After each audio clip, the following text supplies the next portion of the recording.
2 years ago, her husband vanished without a trace, just hours after saying, "I do," no note, no goodbye. Now, on Christmas Eve, Clara finds a package on her doorstep, with a message only her missing husband could have written. Clara's fingers trembled against the smooth paper of the mysterious gift. Her breath caught in her throat as she read the card again. For Clara, he remembers your star. Only Russell knew. On their third date, under a canopy of impossibly bright stars in Joshua Tree National Park, she'd confessed a secret, whimsical wish to own a first edition of Antoine de Saint-Exupéry's The Little Prince, but specifically, the rare 1943 Reinl Hitchcock English edition, with the author's original watercolor illustrations. She'd only ever seen one, under glass, at a museum exhibition years ago. "Why that book?" Russell had asked, his face silvered by starlight. "It's about loneliness and connection," she'd explained, "finding meaning in a vast, empty universe. Plus the illustrations, there's something so pure about them." Russell had squeezed her hand and whispered, "One day, little stargazer, one day." They'd never discussed it again. It had been a moment of vulnerability, sharing a dream so personal and impractical that she'd almost been embarrassed afterward. But Russell hadn't laughed. He'd understood. Now, 2 years after he'd vanished, someone had sent her a package with a message only Russell would know. Clara carefully set the package on her coffee table, staring at it as if it might suddenly animate and speak. She picked up her phone, hesitated, then called Detective Ramos, the lead investigator on Russell's case. "Ramos," he answered, his voice carrying the weighted fatigue of a man who'd seen too much. "Detective, it's Clara Archer." A pause. "Mrs. Archer, it's been a while. I received something today. Something connected to Russell." As she spoke, the initial spark of hope that had flared in her chest began to dim. Described aloud, it sounded thin, circumstantial. "I'll send someone to pick it up," Ramos said. "Don't open it yet." But Clara couldn't wait. Even as she agreed to Ramos's request, her fingers were already working at the wrapping paper. "Of course, I'll wait." She hung up and immediately returned to the package, her heart hammering against her ribs. The paper fell away, revealing a burgundy cloth-covered box. With trembling hands, she lifted the lid. Inside, nestled in cream-colored tissue, was the book. Not just any copy of The Little Prince, the 1943 Reinl Hitchcock edition. Pristine, impossible to find, worth thousands. Clara lifted it carefully, reverently, from its nest. She opened the cover, and a small piece of paper fluttered out. Another note in that same elegant handwriting. "The prince never truly leaves his rose." A cold dread, sharp as an icicle, pierced through her lingering grief. This wasn't a belated romantic gesture from a man who'd had a change of heart. This felt calculated, sinister. The doorbell rang, and Clara jumped, nearly dropping the precious book. It would be the officer Ramos had sent. She returned the book to its box and went to answer the door. Officer Jimenez was young, her uniform crisp, her expression professionally neutral as Clara explained again about the package and its significance. "So this book, it's rare?" Jimenez asked, making notes. "Extremely. Only 525 copies were printed in this first English edition. They sell for upwards of $25,000 when they come up for auction, which is almost never." Jimenez's eyebrows rose slightly. "And you're certain no one else knew about your wish to own this book?" Clara hesitated. "I'm not certain of anything anymore, but I never mentioned it to anyone but Russell. It was a private moment between us." The officer bagged the book, the box, and the wrapping paper. "We'll check for fingerprints and trace evidence. Detective Ramos said he'd follow up with you tomorrow." After Jimenez left, Clara sat alone in her apartment. The immediate, desperate desire that Russell was alive, and trying to contact her was quickly choked by a wave of nausea. If he was alive, why this elaborate, cruel silence for 2 years? Clara spent Christmas Day in a fugue state. The book, now in police custody, feeling like a lead weight in her thoughts. The police, when she called again, were sympathetic but stymied. "Mrs. Archer," Ramos said gently over the phone, "we've checked the courier service. The package was paid for in cash, dropped off at a shipping center in Vermont. The security footage shows someone in a hat and coat, face never visible to the cameras." "Vermont?" Clara repeated. "Russell mentioned his family was from New England somewhere. We pursued that angle 2 years ago," Ramos reminded her.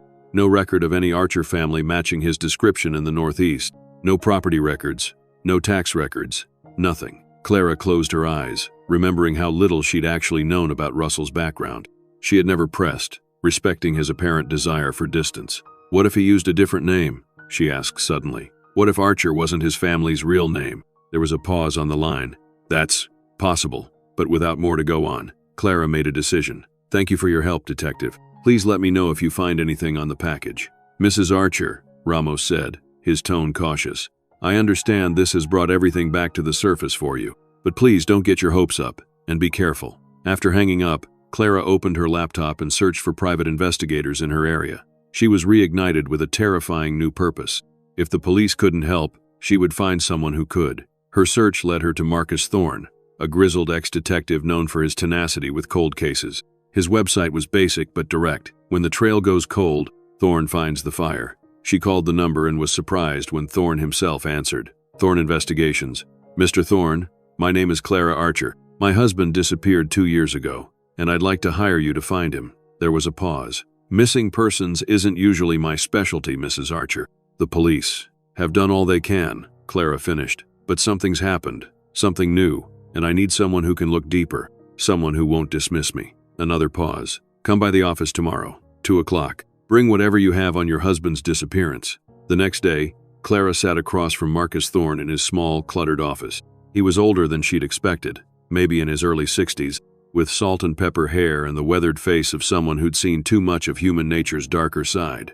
She told him everything, their whirlwind romance, his disappearance, and now, the mysterious gift. She handed him a folder containing copies of the police reports, photos of Russell, and printouts of the little personal information she had about him. He was an architectural historian? Thorne asked, scanning the sparse file. Yes, specializing in pre-industrial vernacular structures, old barns, meeting houses, that sort of thing. And you said his family was from New England, but estranged? Clara nodded. That's what he told me. He didn't talk about them much, just said they were old-fashioned and that he'd left that life behind. Thorne made a note. Old-fashioned could mean a lot of things. Religious? Wealthy conservatives? Something else?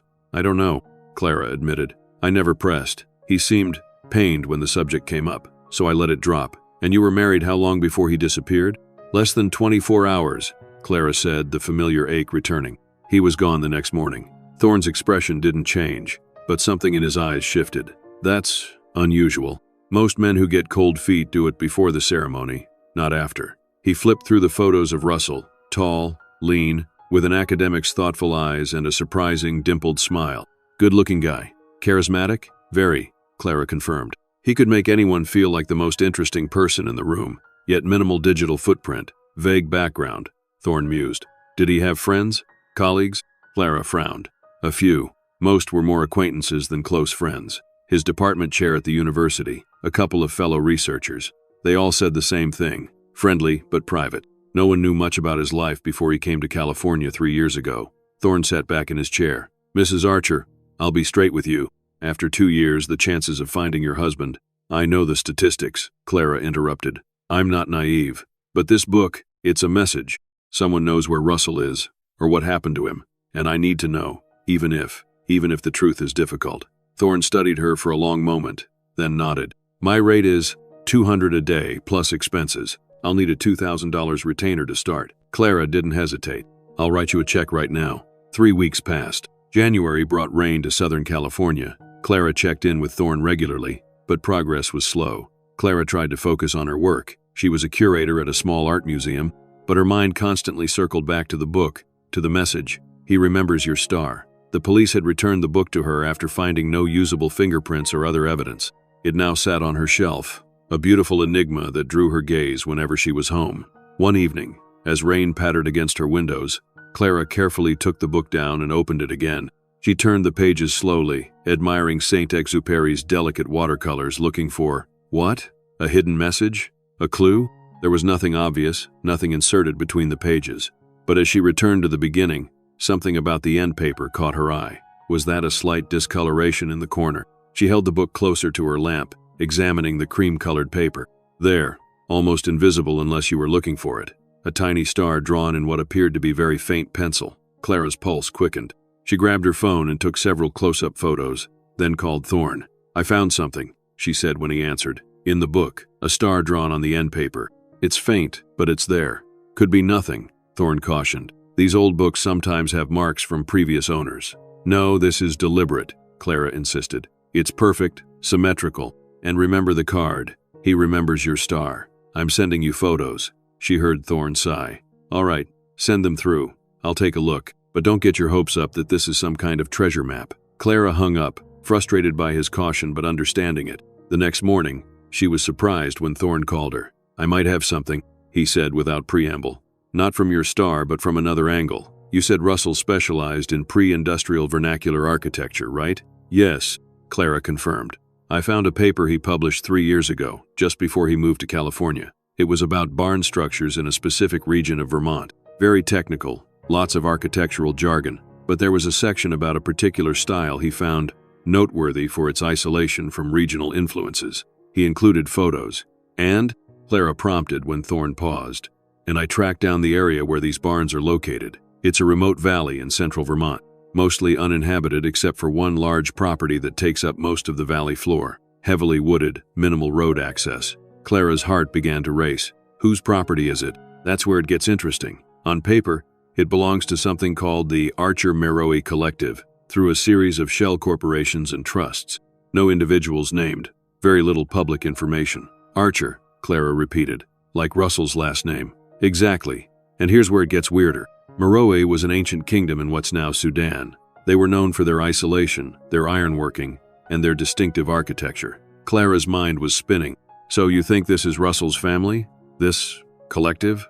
"I think it's worth looking into," Thorne said. "I found an old digitized society paper from the 1950s that mentioned the Archer-Meroe Collective acquiring vast, secluded tracts in that area of Vermont. The language was odd.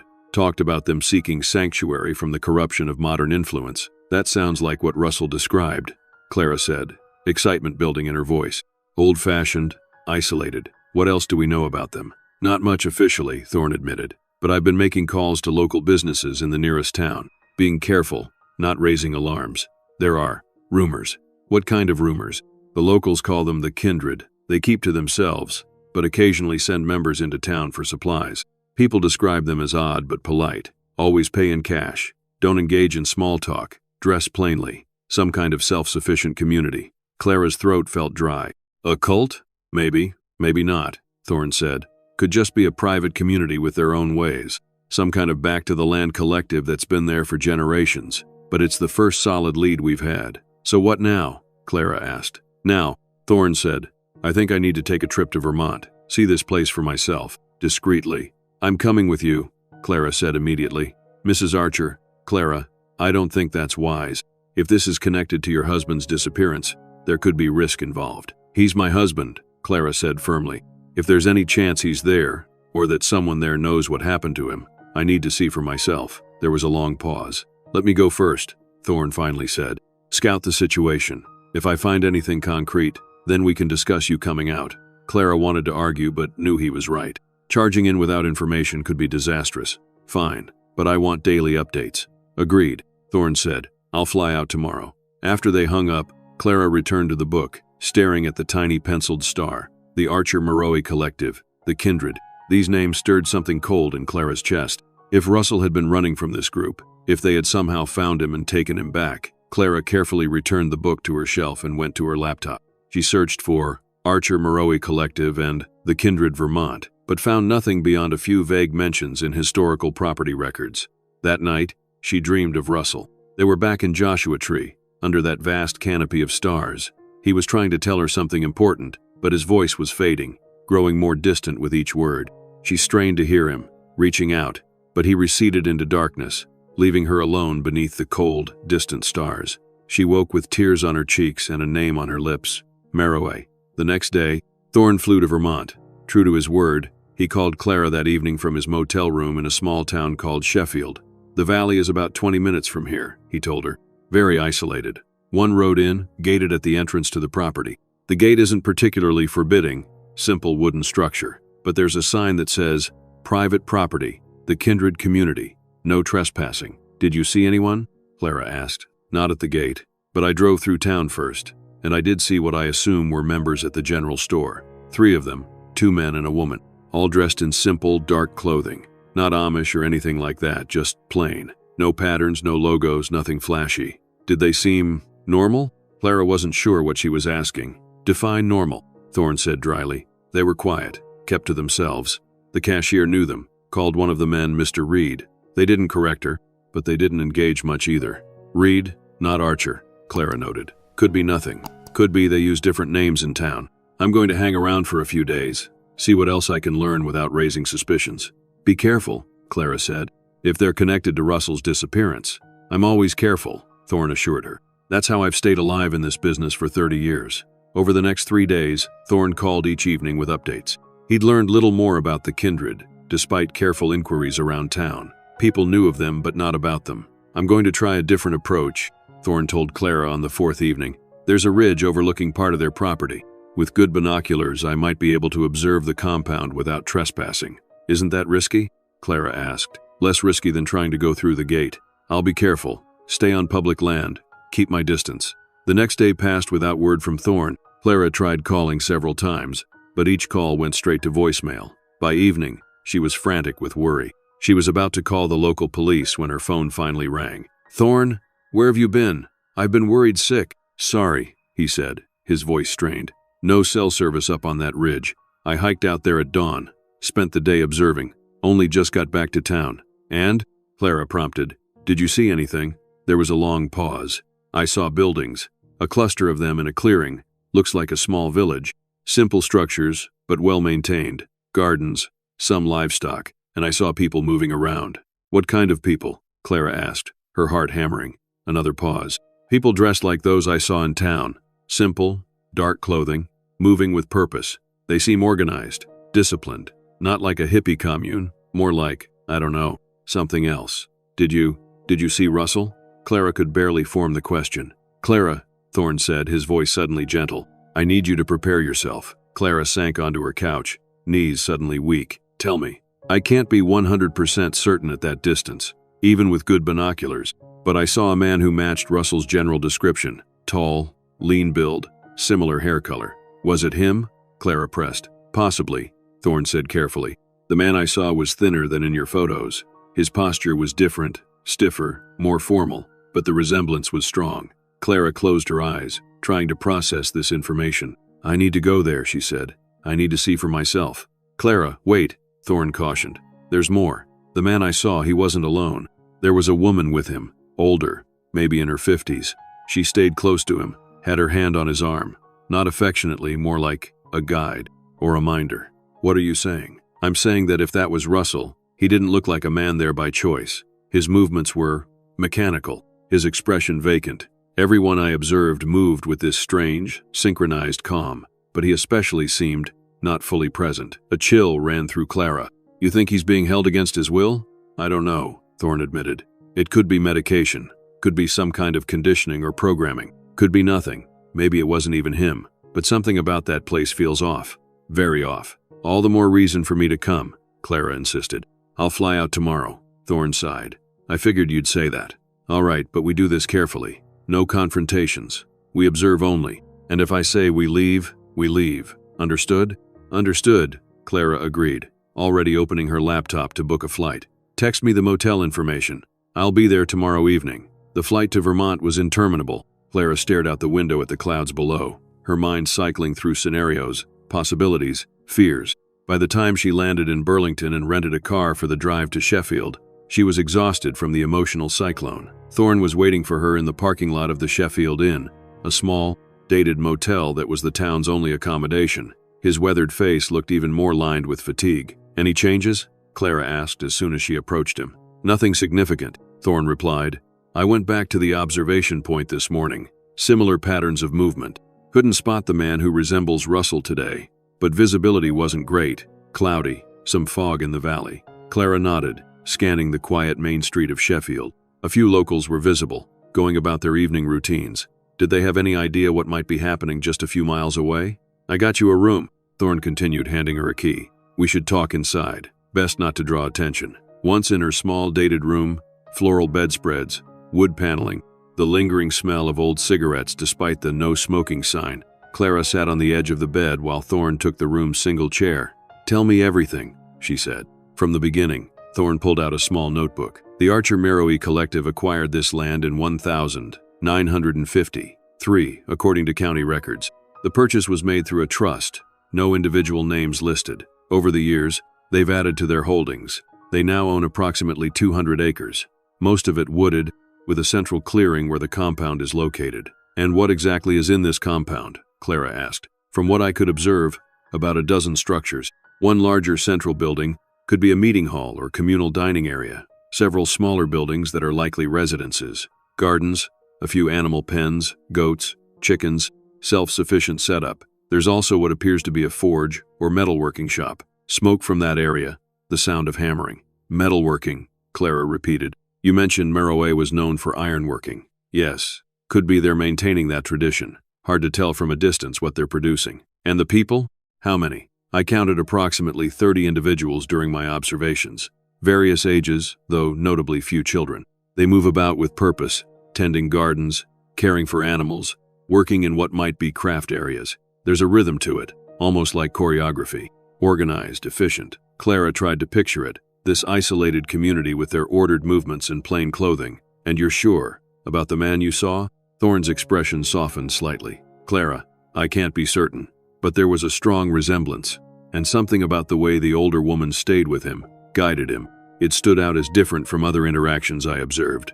Clara nodded, swallowing against the tightness in her throat. "I need to see for myself." "Tomorrow," Thorne said firmly. "It's too late today, and the hike up to the observation point is treacherous in the dark. We'll go at dawn." Clara wanted to argue but knew he was right.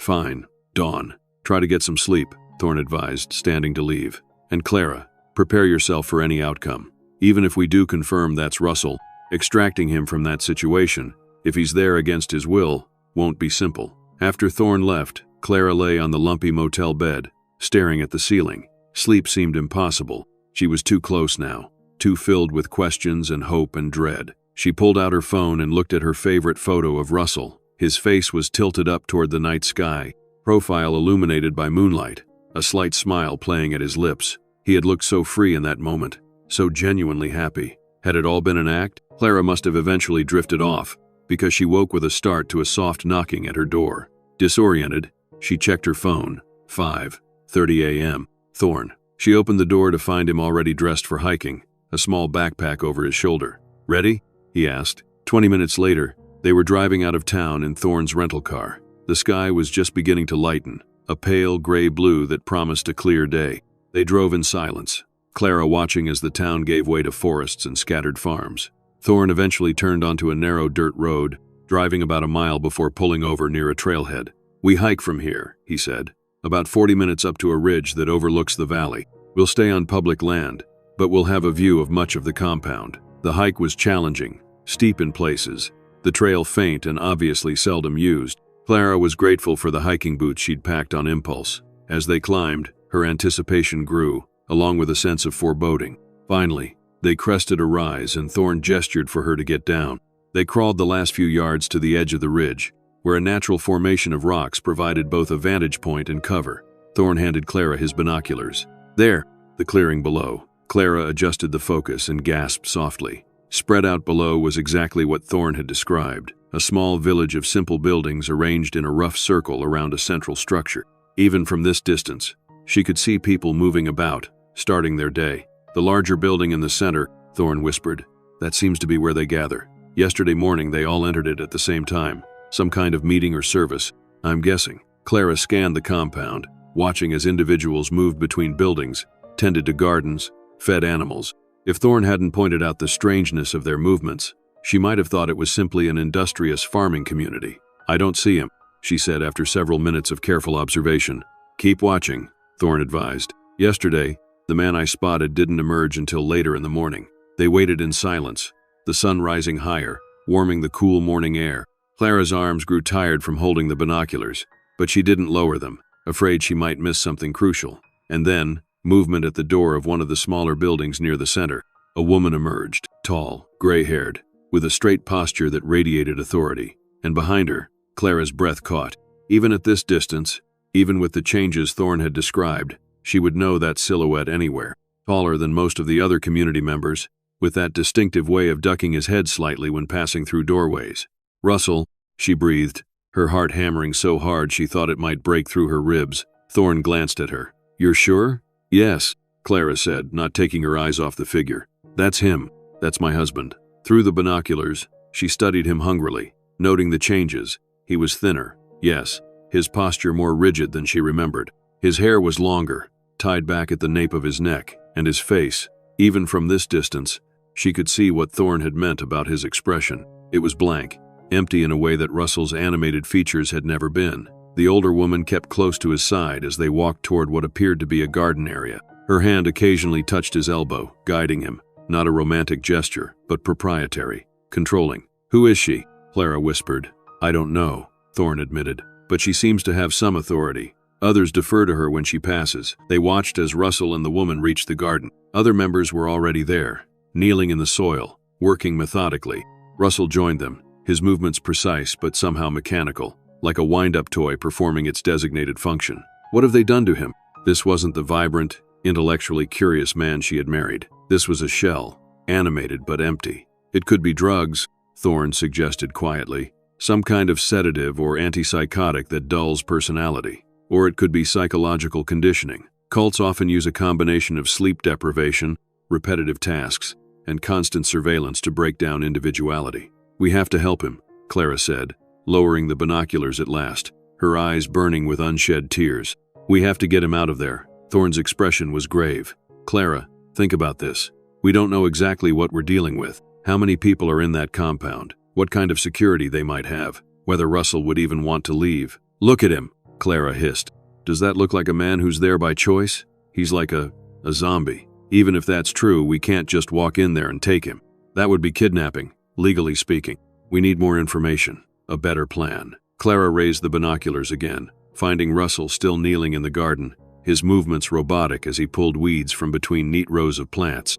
The woman stood nearby, watching not just him but the entire group, her posture suggesting vigilance. "What do you suggest then?" Clara asked, not taking her eyes off Russell. "We go back to town, make more inquiries, carefully, try to learn more about the kindred's practices, beliefs, see if there have ever been other members who left, who might talk to us. And in the meantime, Russell stays there. Like that?" The thought was unbearable. "He's been there for 2 years already," Thorne pointed out gently. "A few more days won't make a difference, and rushing in unprepared could make things worse." Clara knew he was right, but every fiber of her being screamed against leaving Russell in that place for even one more minute. "All right," she conceded. "We'll go back, but I want to stay a bit longer. Watch him, please." Thorne nodded. "We can stay another hour. Then we really should go before someone spots us." They continued their observation, Clara drinking in every glimpse of Russell like a woman dying of thirst. He worked steadily in the garden, never looking up, never speaking to the others working alongside him. Occasionally, the gray-haired woman would approach, say something to him that made him nod, and then move on to check on others. "We should go," Thorne said after they'd been watching for nearly an hour. "We've confirmed he's there. Now we need to figure out next steps." Reluctantly, Clara lowered the binoculars and handed them back to Thorne. They retreated carefully from the ridge, making their way back down the trail in silence, each lost in thought. Back in the car, Clara finally spoke. "The book, do you think they sent it?" "The kindred?" Thorne considered this as he navigated the dirt road back toward town. "It seems likely. They would have access to Russell's memories, his knowledge of your conversation about the little prince. The question is why." "A test," Clara suggested, "to see if I was still looking for him, if I remembered our connection." "Possibly," Thorne agreed. "Or a warning, a way of letting you know they're aware of you, aware of what matters to you." Clara shuddered. "But why now? After 2 years? That I don't know. Something must have changed. Maybe Russell mentioned you recently, or perhaps they've become aware of some external threat to their isolation." They drove the rest of the way in silence, Clara's mind racing with possibilities, none of them comforting. Seeing Russell in that state, alive but somehow absent, was almost worse than not knowing his fate. "I'll make some inquiries in town. Maybe someone who's had dealings with them beyond the general store." "What should I do?" Clara asked, hating the feeling of helplessness. "Stay here for now. If you're seen asking questions, it might get back to them. Sheffield is a small town. People notice strangers." Thorne returned to the motel late that afternoon, his expression grim. "What did you find out?" Clara asked immediately. He sat heavily in the chair. "Not much, directly. People here are friendly but close-mouthed about the kindred. It's like there's an unspoken agreement not to discuss them beyond superficial observations."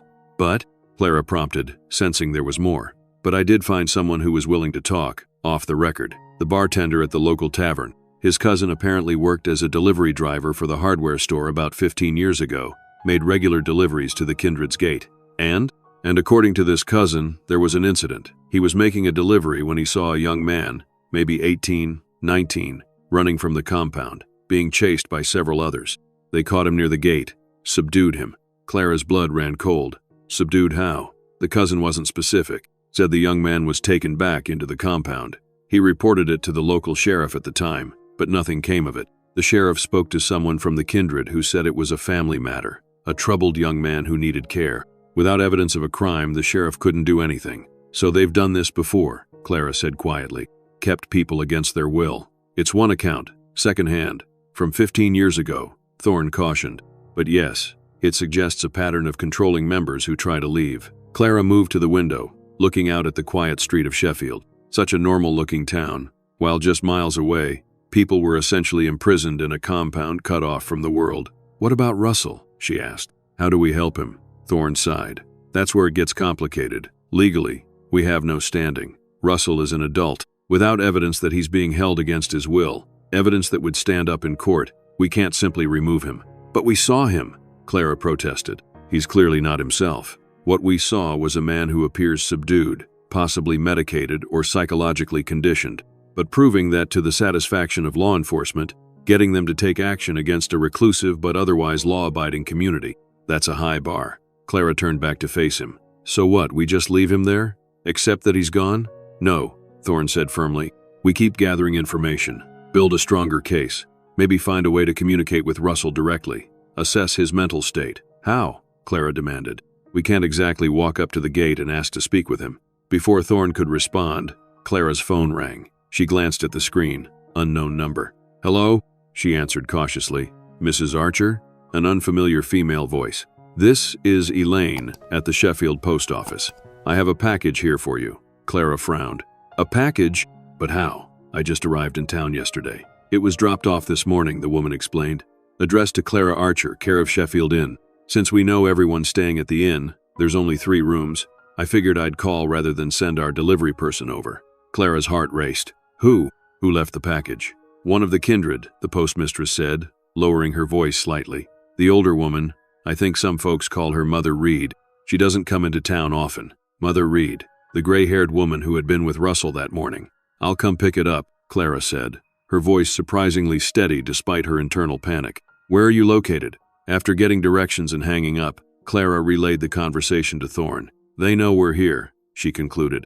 They must have spotted us on the ridge this morning. Thorne's expression darkened. That's concerning. If they're aware we're watching them, they might move Russell, hide him somewhere else. Or worse, Clara said, voicing the fear that had immediately gripped her. Let's not jump to conclusions, Thorne advised. Let's go get this package, see what it is. It could be a message, some kind of communication. The Sheffield post office was a small brick building on the main street, just a few doors down from the general store. A bell jingled as they entered, and an older woman looked up from behind the counter. Mrs. Archer? She asked, and when Clara nodded, she reached beneath the counter. Here you go. Curious thing, getting a package when you've only just arrived. Clara took the small parcel, about the size of her palm, wrapped in brown paper and tied with string. Simple, old-fashioned. Thank you. Did the person who left it say anything? The postmistress frowned slightly. Not really. Just that it was important you receive it. They're not big talkers, the kindred. Clara nodded her thanks and left quickly, Thorne following close behind. They walked in silence back to the inn, both eyeing the package with a mixture of curiosity and dread. Once back in Clara's room, she set the package on the bed, staring at it. Should I open it? She asked. It's addressed to you, Thorne pointed out, and it might contain information we need. Clara took a deep breath and carefully untied the string, then unwrapped the brown paper. Inside was a small velvet box, the kind that might hold jewelry. With trembling fingers, she opened it. Inside lay Russell's wedding ring, the same one he had left on the nightstand the morning he vanished. Oh my God, Clara whispered, her hand flying to her mouth. But there was something else in the box. A small, folded note. Clara carefully extracted it and opened it. The same elegant, unfamiliar handwriting from the book's card. Some stars are not meant to be shared. He belongs to the constellation. The words sent a chill through Clara's body. It's a threat, she said, handing the note to Thorne. They're telling me to stop looking, that he belongs to them. Thorne read the note, his expression grim. Yes, and they're making sure you know they're aware of you, aware of your connection to Russell. Clara picked up the ring, running her finger over the smooth platinum band. What now? She asked. closing her hand around the ring, feeling its solidity, its reality. Thorne sighed heavily. Now we need to be extremely careful. This confirms several things. They know we're here, they know who you are, and they consider Russell their property. And they know about the stars, about Joshua Tree, Clara added. That was our private moment. The only way they could know is if Russell told them. Or if they extracted that information from him through other means, Thorne said darkly. Clara didn't want to think about what other means might entail. We need to get him out of there. Now before they move him or worse. Clara, we can't just storm the compound, Thorne reminded her. That's not only illegal, it's dangerous. We don't know how many people are in there, whether they're armed, what kind of resistance they might offer. So we just give up? Clara challenged, anger rising to replace her fear. No, Thorne said firmly. We take this evidence to the authorities. Not conclusive proof of wrongdoing, but it might be enough to convince the local sheriff to at least investigate, to check on Russell's welfare. Fine, she agreed reluctantly. But if that doesn't work, one step at a time, Thorne advised. Let's start with the legal approach. The Sheffield Sheriff's Office was a small, tidy building near the town hall. Sheriff David Wilson was a stocky man in his 50s, with a weathered face and cautious eyes. He listened patiently as Clara and Thorne explained the situation, Russell's disappearance 2 years ago, the book's arrival, their discovery of the kindred, and now the ring with its threatening note. I understand your concern, Mrs. Archer, the sheriff said when they finished, but I'm not seeing clear evidence of a crime here. Your husband left your honeymoon suite on his own. There's no indication of force or abduction. And while this community, the kindred, may be unusual in their practices, being reclusive isn't illegal. But we saw him, Clara insisted. He's clearly not himself. He's being controlled, monitored constantly. What you saw, Sheriff Wilson said carefully, was a man participating in gardening activities. That's not evidence of coercion or imprisonment. The note, Clara pressed, pushing the paper across his desk. He belongs to the Constellation. They're claiming ownership of a human being. The sheriff read the note, his expression neutral. Mrs. Archer, I understand this language is disturbing to you, but it's vague, possibly metaphorical. It doesn't constitute a direct threat or confession of illegal activity. Thorne leaned forward. Sheriff, I understand your position, but wouldn't a simple welfare check be appropriate, just to confirm that Mr. Archer is there of his own free will? Sheriff Wilson sighed. The kindred have been in this valley for generations. They keep to themselves, pay their taxes, follow the law as far as anyone knows. I can't just show up at their gate demanding to see one of their members based on a cryptic note and a second-hand account of odd behavior. Then what can you do? Clara asked, frustration mounting. I can make inquiries, the sheriff offered, reach out through official channels, express concern about a missing person possibly being in their community. But without a warrant, I can't enter their property against their wishes, and without evidence of a crime, I can't get a warrant. It was exactly as Thorne had predicted. The legal system had its limits when dealing with isolated, secretive communities. How long will these inquiries take? Clara asked. A few days at least, Sheriff Wilson admitted. I'll need to go through proper channels. Clara stood abruptly. We don't have a few days. They know we're here, watching them. They might move Russell, hide him somewhere else. Mrs. Archer, the sheriff said, his tone firmer now, I strongly advise against any action on your part. Trespassing on private property, attempting to make contact with someone in that community against their leader's wishes, these are actions that could result in your arrest, not theirs. Clara wanted to scream with frustration, but Thorne's hand on her arm steadied her. Thank you for your time, Sheriff, he said diplomatically. We understand the legal constraints. Please do let us know if your inquiries yield any information. Outside the sheriff's office, Clara turned to Thorne. That was useless. It was necessary, Thorne corrected. We need to work within the system first. Exhaust legal options before considering alternatives. Clara caught his meaning. What kind of alternatives? Thorne glanced around, ensuring no one was within earshot. Let's discuss that back at the inn. Once they were safely in Clara's room again, Thorne outlined his thoughts. The sheriff is right about one thing. We can't legally enter the kindred's property without permission, but there might be ways to establish contact with Russell that don't involve trespassing. How? Clara asked. We know members come into town occasionally for supplies. If we could intercept Russell during one of these trips, speak to him directly, assess his mental state. But we have no way of knowing when he might come to town, or if they even allow him to, Clara pointed out. True, Thorne acknowledged, but we could send a message in, something that might reach him, something that might wake him up, remind him of who he was. Clara considered this. The book, The Little Prince, they used it to send a message to me. Maybe we could use something similar, something that would have meaning to Russell. Exactly, Thorne said, nodding. something personal, significant that might break through whatever conditioning they've subjected him to. Clara thought about what might reach Russell, what might penetrate the fog they had enveloped him in. Something from their time together, something that symbolized the connection they had shared. "I have an idea," she said slowly, "but I'll need to get some supplies." The next morning, Clara and Thorne drove to the neighboring town of Lindenville, where there was less chance of their activities being reported back to the kindred. There, Clara purchased art supplies, high-quality paper, watercolors, brushes. Back at the inn, she spread the supplies on the small desk and began to work. Hours passed as she painted, focused intently on creating something that might reach through to Russell, might remind him of who he had been before the kindred reclaimed him. When she finished, she held up the result for Thorne to see, a watercolor painting of the night sky over Joshua Tree, the stars scattered across deep blue like diamonds on velvet. In the foreground, two silhouettes sat close together, gazing upward. "It's beautiful," Thorne said. "But how do we get it to him?" "We take it to the general store," Clara explained. "From what you've learned, the kindred make regular purchases there.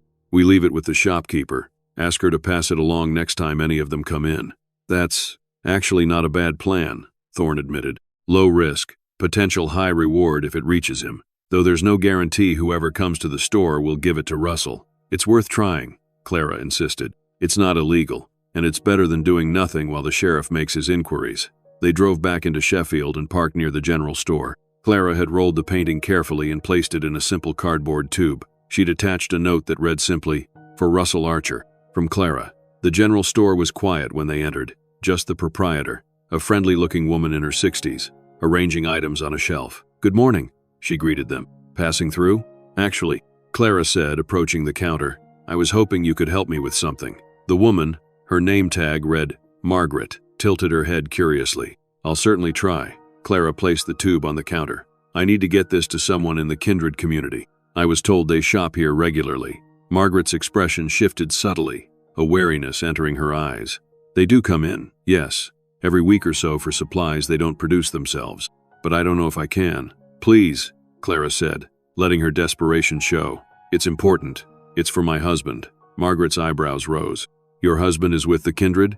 "Yes," Clara said, deciding that the simple truth was best. "He joined them 2 years ago. I just want him to know I'm thinking of him." It wasn't the whole truth, but it wasn't a lie either, and it seemed to soften Margaret's hesitation. "Well," she said, considering, "I suppose I could give it to whoever comes in next, though I can't promise they'll deliver it. That's all I ask," Clara said gratefully. "Thank you."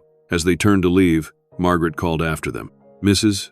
Archer," Clara supplied. "Clara Archer." Outside, Thorne gave her an approving nod. "Well handled. Now we wait." "For how long?" "A day or two," Thorne suggested. "See if there's any response. After that, we may need to consider other options." "Like what?" Clara pressed. Thorne sighed. "Like the possibility that Russell may not want, or be able, to leave. Like the possibility that the kindred may take steps to ensure he can't leave." Clara stopped walking. "You mean they might hurt him? Because of the painting?" "I'm saying we need to be prepared for various outcomes," Thorne said carefully. "The kindred have gone to considerable lengths to reclaim Russell, to keep him isolated. They clearly view him as their property.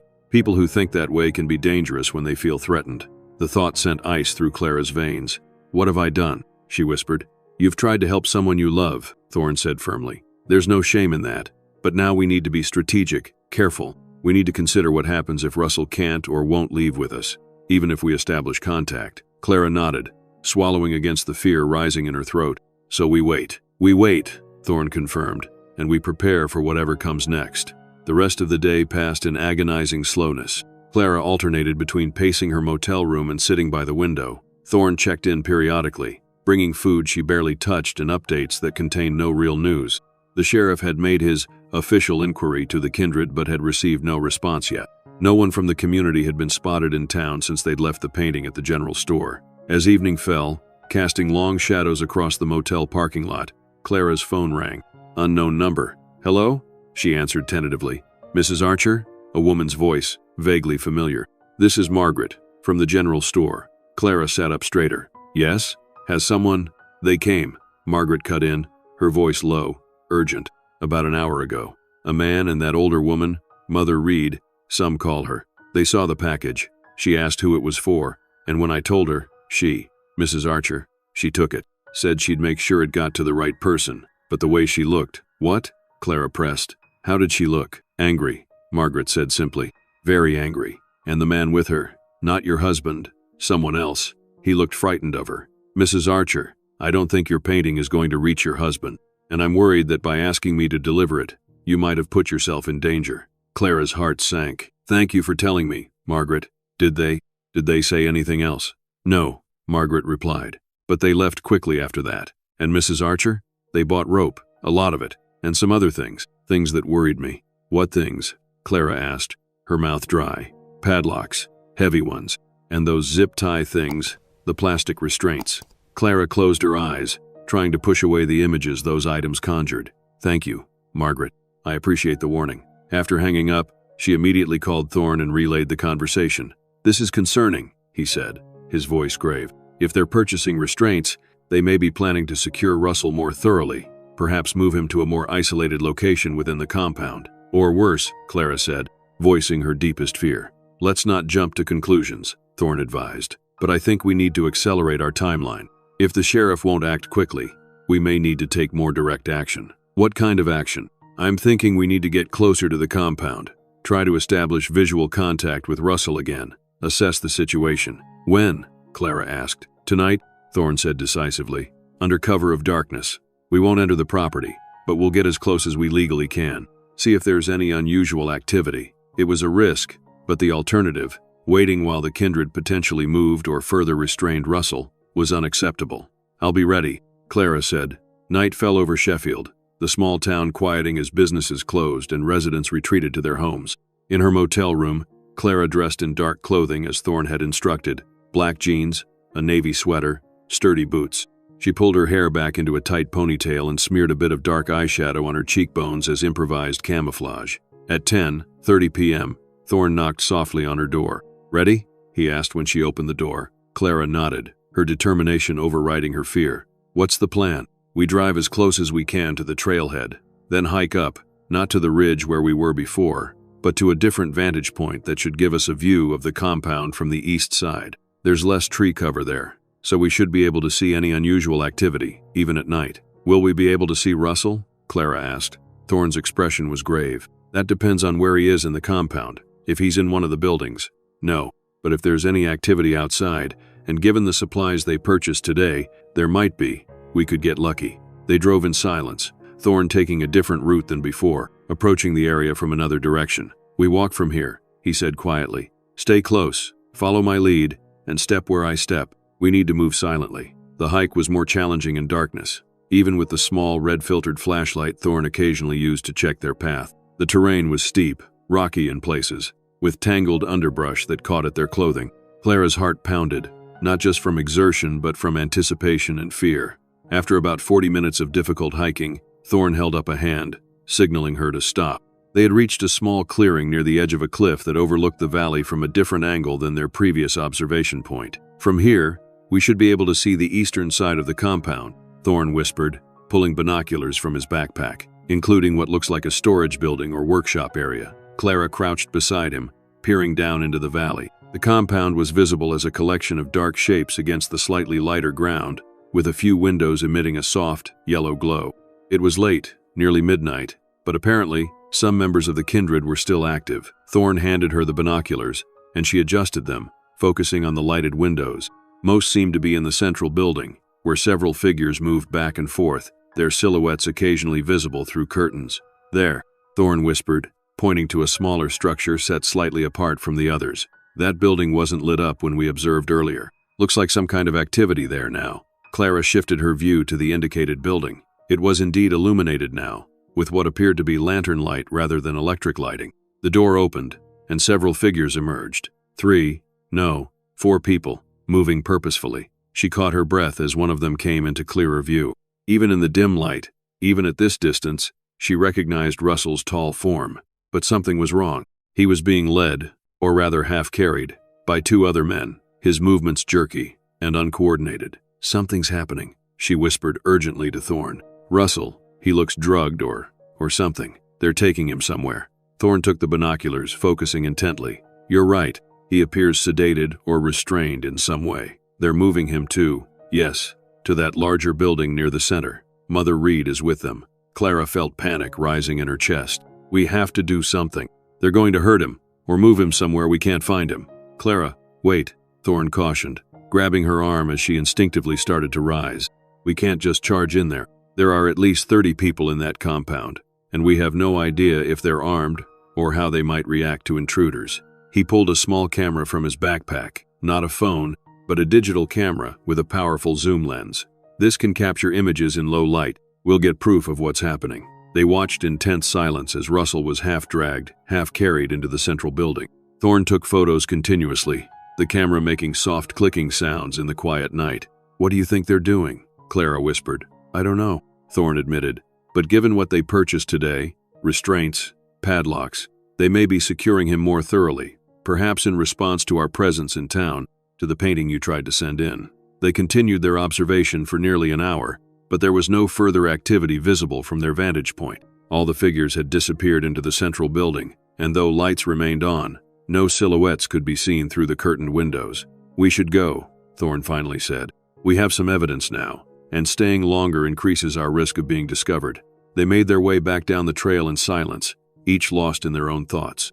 By the time they reached the car, it was past 1 a.m., and Clara's muscles ached from tension as much as exertion. Now we take these photos to the sheriff, he said. Show him that Russell appears to be in distress, possibly being moved or restrained against his will. It might be enough to convince him to take immediate action. Back at the motel, they reviewed the photos Thorne had taken. Despite the darkness and distance, several clearly showed Russell being supported, or restrained, by two other men. His posture slumped, his movements unnatural. Mother Reed was visible in some, directing the activity with authoritative gestures. These are good, Clara said, hope flickering in her chest. The sheriff has to see that something's wrong, that Russell isn't there voluntarily. Let's hope so, Thorne agreed. Get some rest.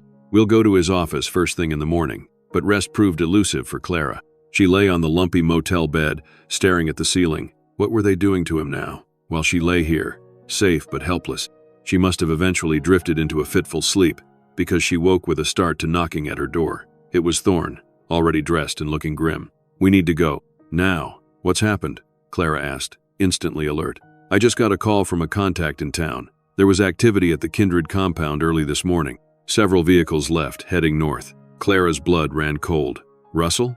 I don't know, Thorne admitted, but it's concerning. We need to get to the sheriff immediately. Clara dressed quickly, and they drove straight to the sheriff's office. Sheriff Wilson was just arriving himself, unlocking the front door when they pulled up. Sheriff, Thorne called, approaching rapidly. We need to speak with you, urgently. Wilson looked surprised but nodded. What's this about? Has there been a development? Several, Thorne said, placing his camera on the sheriff's desk and quickly explaining what they had observed the night before. He pulled up the photos, showing them to Wilson in sequence. And this morning, Thorne continued, multiple vehicles left the compound, heading north. We're concerned they may be moving Russell to another location, possibly to prevent any contact or investigation. The sheriff studied the photos with a frown. I see a man being assisted by others. That's not necessarily evidence of wrongdoing. He could be ill, injured. Sheriff, Clara cut in, frustration mounting. That's my husband. He vanished 2 years ago, on our honeymoon. Now we find him in this isolated compound, clearly not himself, possibly drugged, being moved in the middle of the night after they purchased restraints and padlocks. How much more evidence do you need that something is very wrong here? Wilson sighed, rubbing his chin. Mrs. Archer, I understand your concern, but the Kindred have been here for generations without causing trouble. Clear evidence of a crime. This is the evidence, Clara exclaimed, pointing at the photos.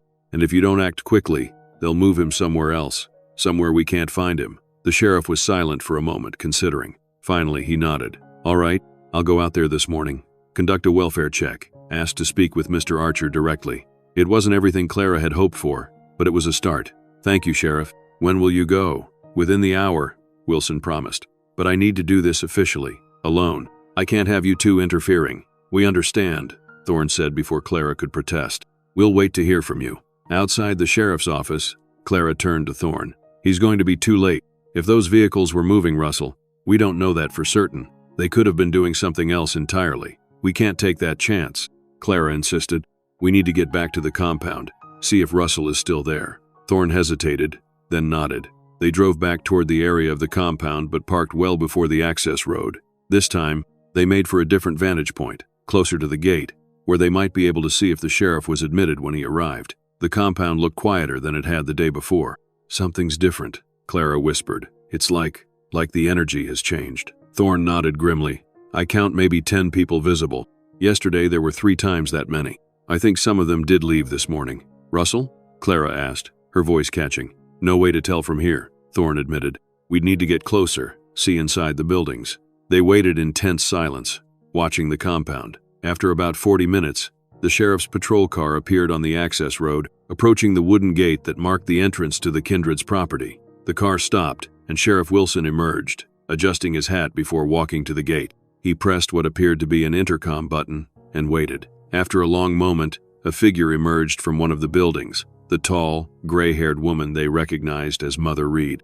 She approached the gate with unhurried steps, her posture straight, emanating authority even from a distance. Clara and Thorne were too far away to hear the conversation, but they could see the body language, Wilson speaking, gesturing occasionally. Mother Reed mostly still, occasionally shaking her head. The exchange lasted perhaps 5 minutes before Mother Reed turned and walked back toward the central building. "Is she getting Russell?" Clara whispered hopefully. "Maybe," Thorne said. "Or maybe she's just continuing the conversation inside, away from prying eyes." They watched as Mother Reed disappeared into the building. Sheriff Wilson remained at the gate, occasionally checking his watch. 10 minutes passed. 15. Finally, Mother Reed emerged again, accompanied by a man, but not Russell. This was an older man with a full beard, dressed in the same simple, dark clothing all the Kindred seemed to favor. Again, Clara and Thorne could not hear the exchange, but they could see the sheriff becoming more animated, gesturing more emphatically. The bearded man remained calm, occasionally nodding or shaking his head. At one point he handed something to Wilson, papers of some kind. "What's happening?" Clara murmured. "I'm not sure," Thorne replied, "but it doesn't look like they're going to let the sheriff in or produce Russell." After another few minutes of conversation, Wilson returned to his patrol car, the papers in hand. He sat there for a moment, appearing to read them, then started the engine and drove away. "He's leaving?" Clara hissed, incredulous. "Without seeing Russell? Without even entering the compound? They must have given him some kind of documentation," Thorne theorized. "Something that satisfied his immediate concerns, or at least gave him pause." "We need to know what those papers were," Clara said, "and we need to know if Russell is still in there." They retreated from their observation point and made their way back to where they had parked the car. "Let's go straight to the sheriff's office," she suggested. "Find out what happened, what those papers were." Thorne nodded in agreement, and they drove directly to the small brick building in the center of Sheffield. Sheriff Wilson was at his desk, studying the documents they had seen him receive at the compound. He looked up as they entered, his expression unreadable. "I figured you two would be back soon." "What happened?" Clara demanded. "Why didn't you insist on seeing Russell?" Wilson sighed, gesturing to the chairs across from his desk. "You might want to sit down for this." Clara remained standing. "Just tell me, is Russell still there?" "What did they say?" The sheriff picked up one of the documents. "According to the Kindred, specifically Elder Thomas Reed, Russell Archer returned to their community voluntarily 2 years ago, after what they describe as a brief period of exploration in the outside world." "That's a lie," Clara exclaimed. "He disappeared from our honeymoon suite without a word. If he was leaving voluntarily, why not leave a note? Why abandon his wedding ring?" "They have an explanation for that too," Wilson continued. "They claim that Russell, or Elias, as they call him, was struggling with his decision, felt guilty about hurting you, and couldn't face a direct goodbye." "Elias," Clara repeated, the unfamiliar name feeling wrong on her tongue. "Apparently that's his birth name within the community," Wilson explained. "Russell was a name he adopted during they called it his wandering time." Clara shook her head in disbelief. "This is absurd. None of this explains why he appears drugged, why he was being physically moved by others last night, why they purchased restraints and padlocks." "I asked about that," Wilson said. "They claim Elias has been ill, suffering from seizures. The men you saw were helping him to the community's healing center. The restraints were for their greenhouse project, securing vines and young trees." "And you believe them?"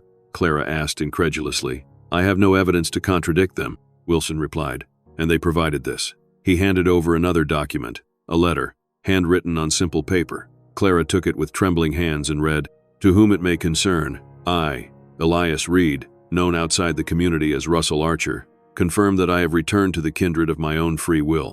My time in the outside world, including my relationship with Clara, was a period of confusion for which I am now receiving healing and guidance. I ask that my privacy and my choice be respected. Elias Reed." At the bottom was a signature. It resembled Russell's handwriting, but something about it felt wrong to Clara. Too stiff, too formal, lacking the fluid ease of his usual script. "This isn't real," she said, her voice shaking. "This isn't Russell's choice. They're forcing him, controlling him somehow." "Mrs. Archer," the sheriff said gently, "without evidence of coercion, there's not much more I can do. They've offered to have Elias Russell call you directly in a few days, once he's stabilized from his recent illness."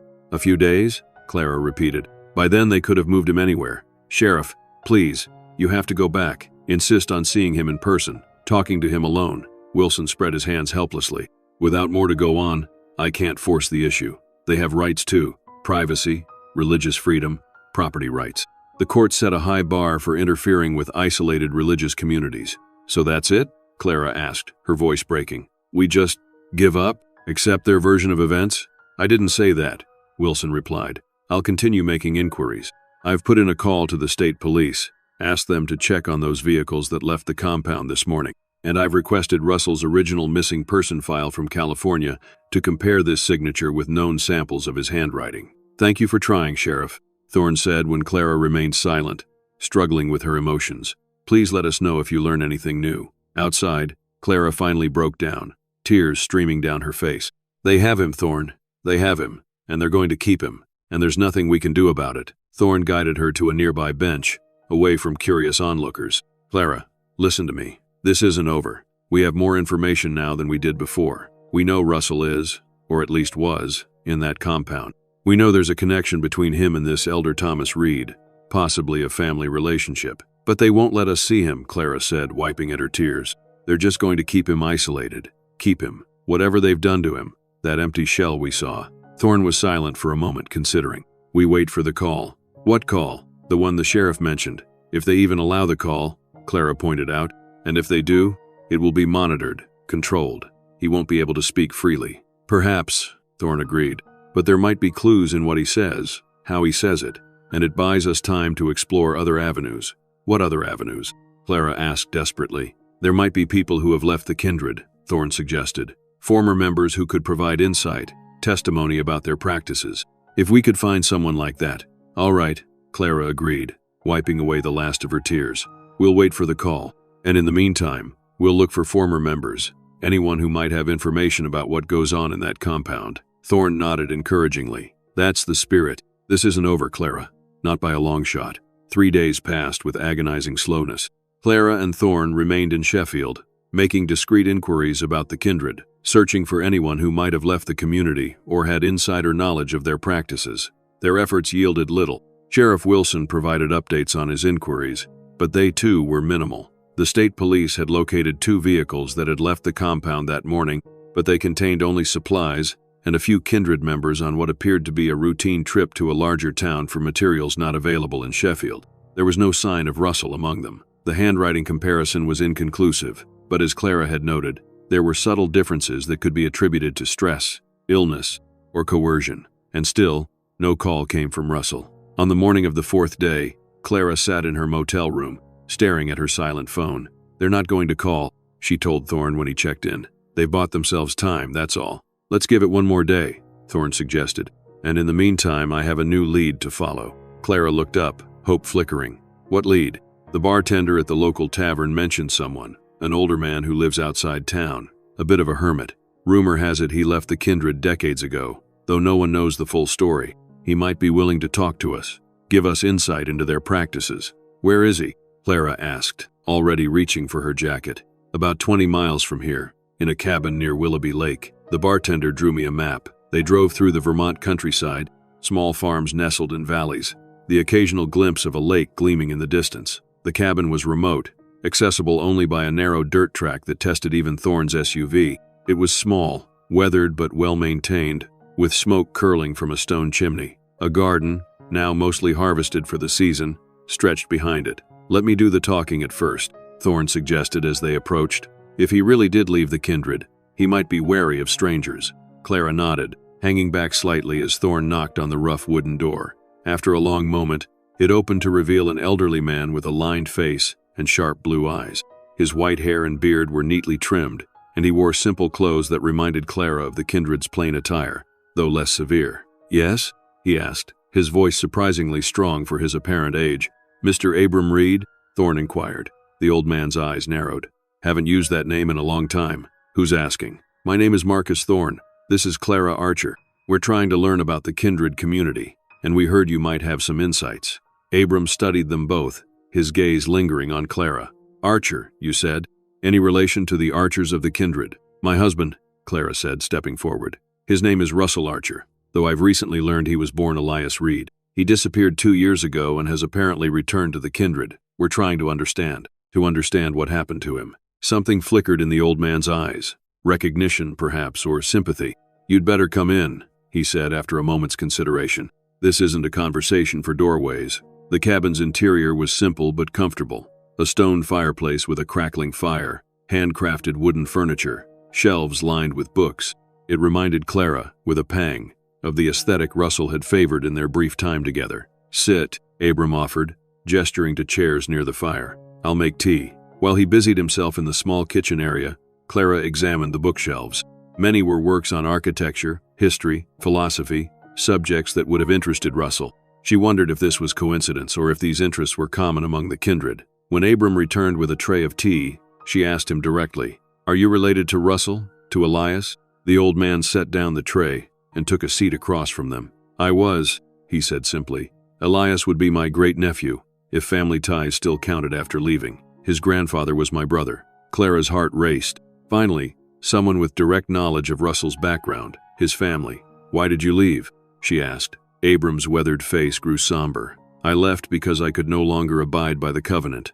The rules, the isolation, the methods." "What methods?" Thorne prompted when Abram fell silent. The old man sighed deeply. "The kindred began with noble intentions.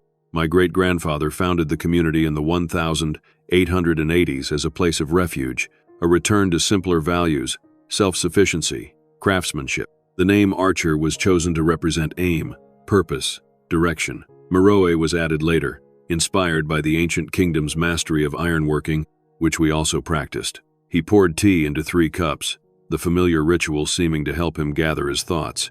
"But over generations, isolation breeds its own pathologies.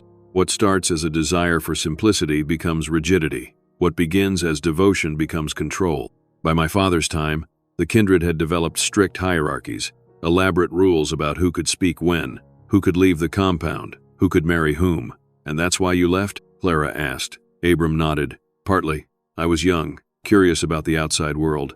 I'd found books, smuggled them in, read about places and ideas beyond our valley. The elders, including my father, decided I needed correction." "What kind of correction?" Thorne asked, his voice careful. "First, isolation.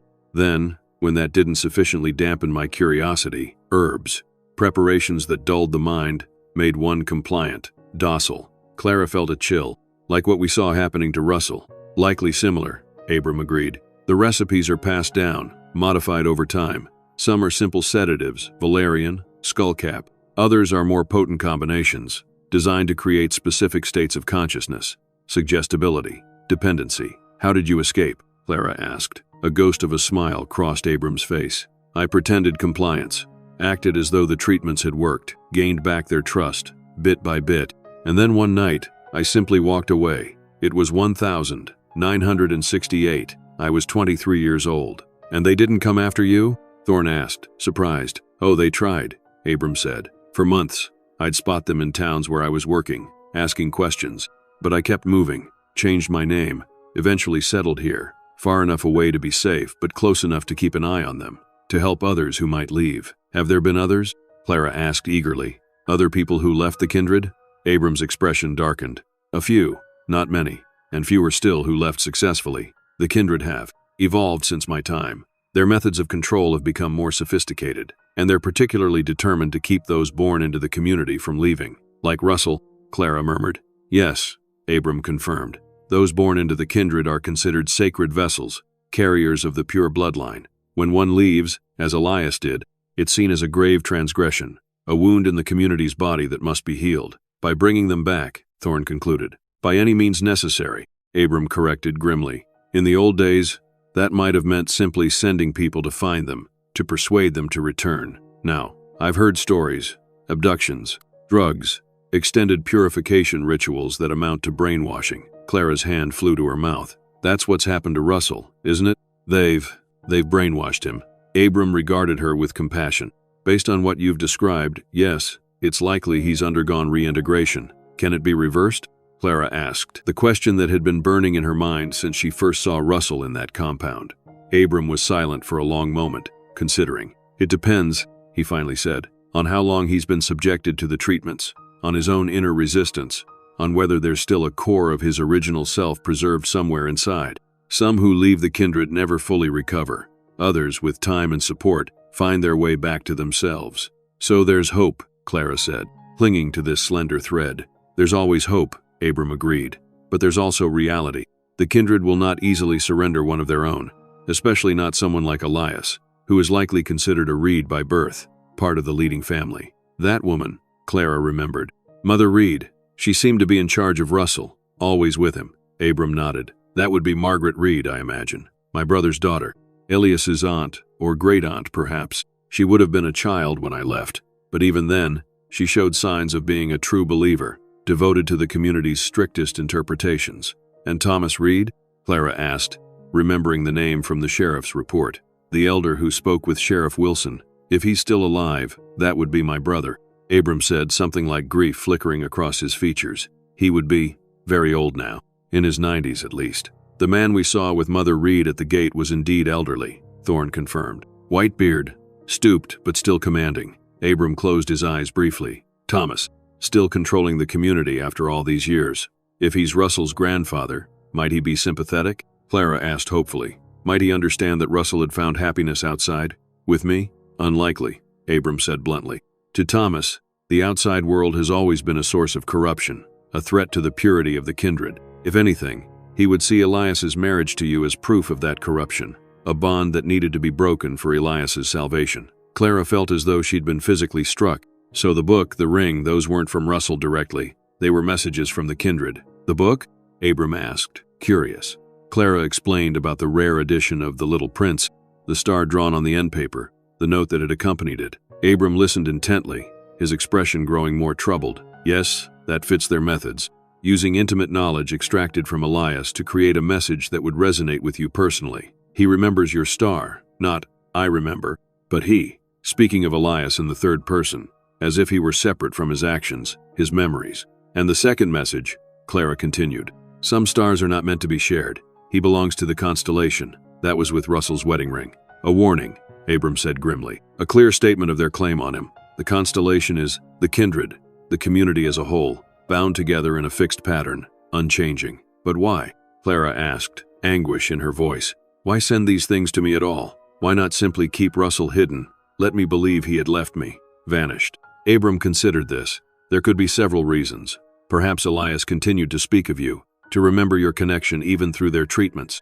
Perhaps they wanted to test whether you were still looking for him, whether you posed a threat to their control. Or perhaps it was simply cruelty, a demonstration of their power.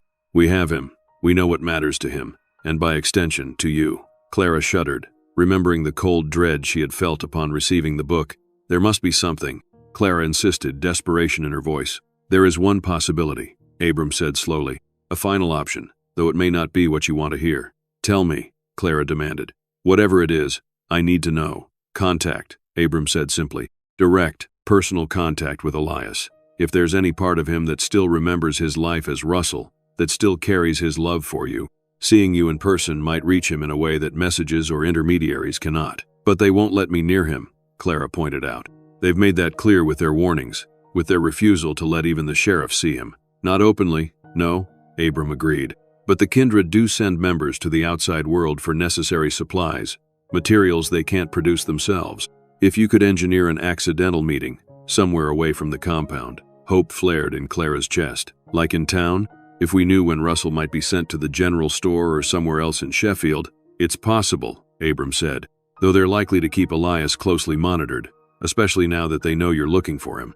They might not send him out at all, at least not until they believe you've given up and left the area. So we make them think we've left, Thorne suggested. Check out of the inn, make a show of driving away, but double back discreetly. It could work, Abram acknowledged, but you'd need patience, and eyes in town, someone who could alert you if Elias is seen. They spent the next hour discussing logistics, how to make it appear they had left town, where they might stay that wouldn't attract attention, how to arrange for Margaret to contact them if Russell was spotted in Sheffield. As they prepared to leave, Abram took Clara's hand in his weathered one. "I must warn you," he said gently. "Even if you succeed in making contact with Elias, he may not be the man you remember. The Kindred's methods are thorough. Their goal is to erase the individual's sense of self outside the community, to replace it with absolute devotion to the collective." "I understand," Clara said, though the thought pierced her heart. "But I have to try. I have to see him, speak to him directly. I need to know if there's anything left of the Russell I loved." Abram nodded. "I respect your determination, and I wish you success." He turned to a bookshelf and removed a small volume bound in faded leather. "Take this.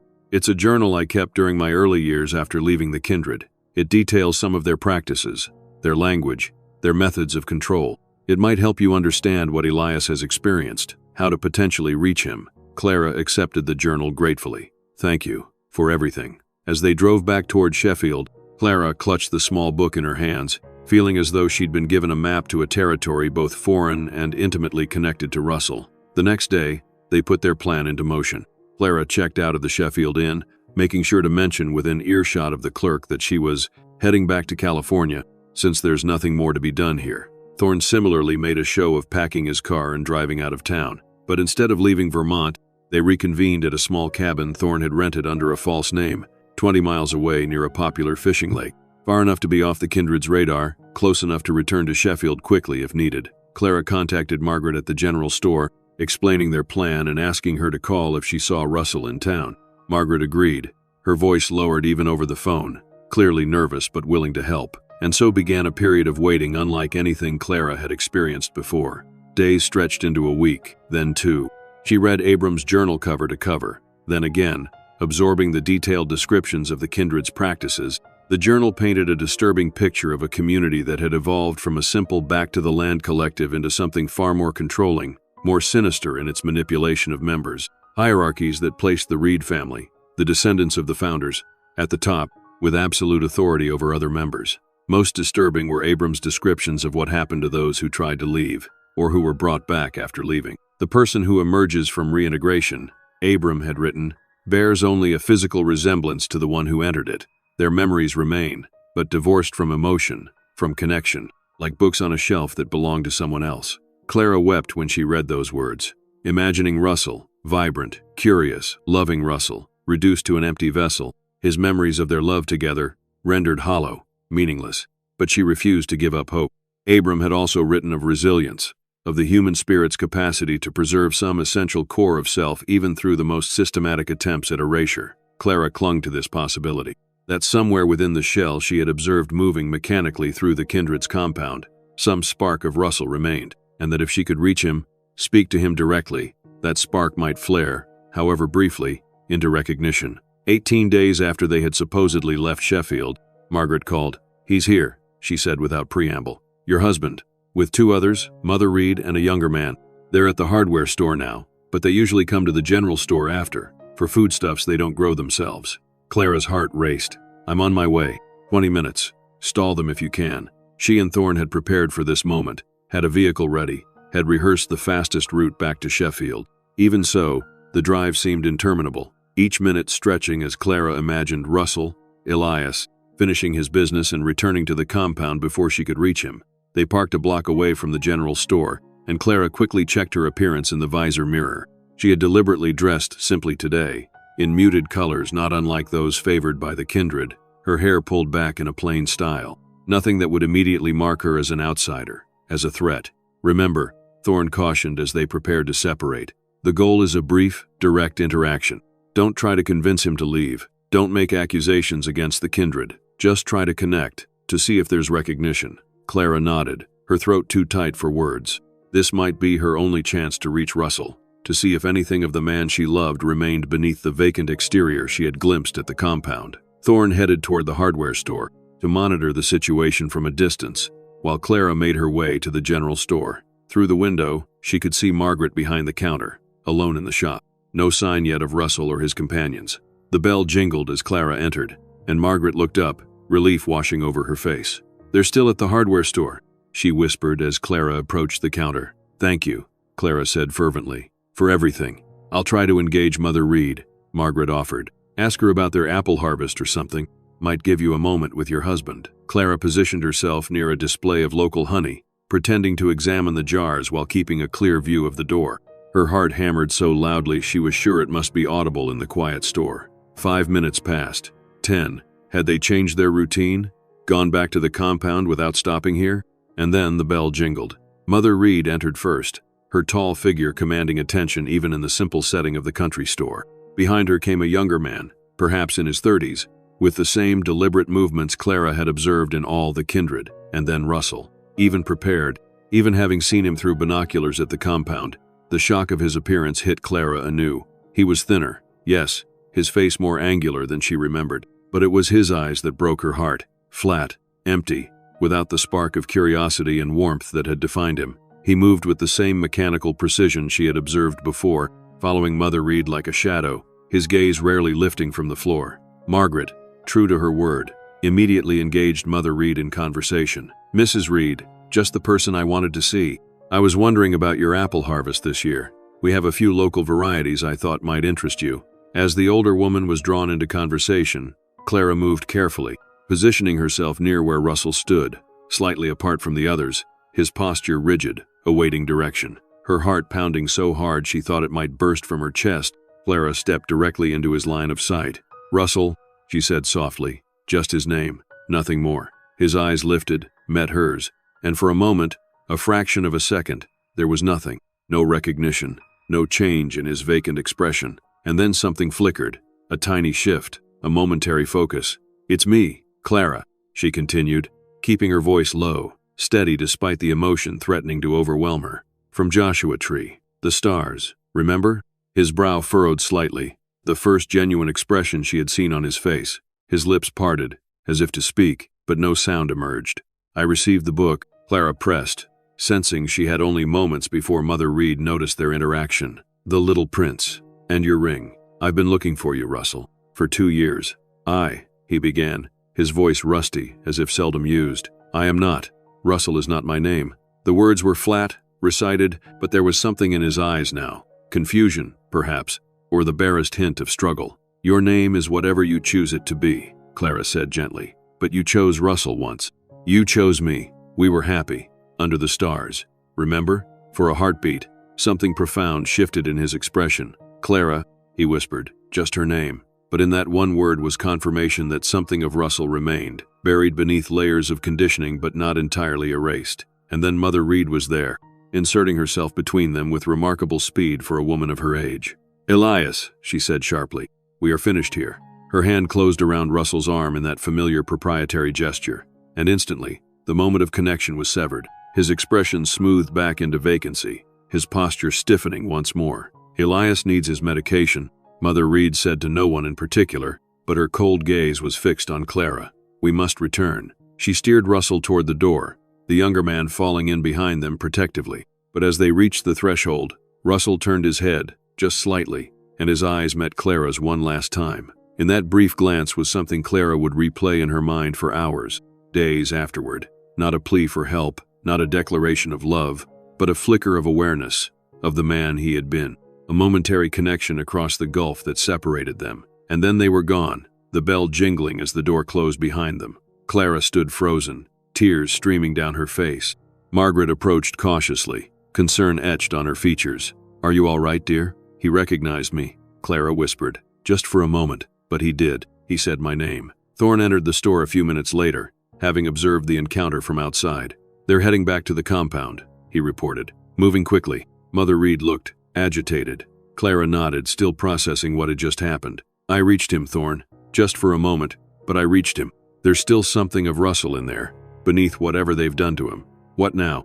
Margaret asked, glancing nervously toward the door as if expecting the kindred to return. Clara took a deep breath, steadying herself. "Now we have a decision to make." Back at the cabin, Clara and Thorne discussed their options in light of this new information. "He recognized you," Thorne acknowledged. "That's significant. It suggests their conditioning isn't absolute, that there's potential for him to remember more, perhaps even to resist their control. But he's still there, still in their control. One moment of recognition doesn't change that." That night, alone in her room at the cabin, Clara read Abram's journal again, focusing now on his descriptions of his own recovery after leaving the kindred. Even decades later, he wrote of occasionally experiencing echoes of his conditioning, when he would find himself falling into patterns established during his years there. And Abram had left voluntarily, had been preparing mentally for his escape for months. Russell's situation was far more complex, taken back against his will, subjected to intensive reintegration, possibly heavily medicated. His journey back to himself, if it was even possible, would be longer, harder. Clara thought about what she had seen in his eyes today, that brief flicker of recognition, that moment of connection. It had been real, undeniable. Could she build on that moment, create more opportunities for connection, for recognition? Perhaps, but at what cost to him? If these brief awakenings were followed by harsher corrections from the kindred, was she helping him or causing him more suffering? And what of her own life? The idea of relocating to Vermont, of structuring her entire existence around the slim hope of occasionally reaching Russell, of perhaps someday helping him find his way back to himself. It was a massive sacrifice, with no guarantee of success. Yet the alternative, returning to California, accepting that Russell was lost to her, seemed impossible to bear. How could she resume her life, knowing he was alive but imprisoned in both body and mind, knowing that a part of him, however small, still recognized her? Clara slept fitfully, her dreams haunted by images of Russell's eyes. In the morning, she made her decision. "I'm going back to California," she told Thorne over breakfast, "at least for now." He looked surprised. "You're giving up?" "No," Clara said firmly. "I'm being strategic. The kindred know I'm here now.